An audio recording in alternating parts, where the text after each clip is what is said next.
Mga lider mula sa BARM, nais na managot ang mga nanambang sa mga pulis sa Sharif Agwak sa Maguindanao del Sur. Detalye na balita mula kay Jun Di Makutak, RA19. Assalamualaikum, Brother Jun. Alaikum assalam, Brother Angel. Muling naging tampok na mga balita sa social at mainstream media ang bayan ng Sharif Agwak, Maguindanao del Sur kaugnay sa panibagong insidente ng pananambang laban sa mga miyembro ng 2nd Provincial Mobile Force Company alas 9:10 ng gabi nitong Sabado, March 28, 2026 kung saan 5 sa mga pulis ang napatay dead on the spot habang 3 ang nakasurvive na pawang may malubhang tama na mga bala. Araw ng Linggo, agarang tinungo ni Provincial Governor Ali Timbang ang ambush site at inatasan ng mga investigador na kailangang may mapanagot sa mga perpetrators.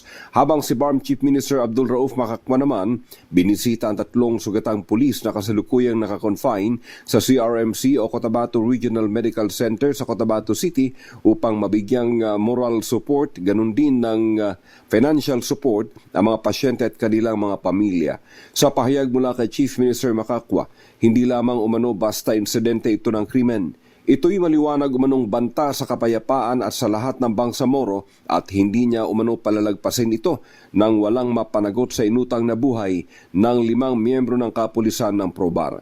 Nagpulong na rin sina BARM Chief Minister Makakwa, Governor Timbang, Mayor Ahmad Ampatuan at Probar Regional Director Police Brigadier General Jason D. Guzman at napagkaisahan sa pulong na tugisin at panagutin ang mga armadong nanambang.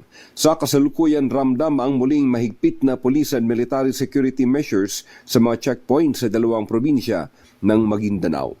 Mula sa Central Mindanao, RH19, Jun Di Makutak, DZRH, una sa Pilipinas, una sa Pilipino. Sukran, Jun.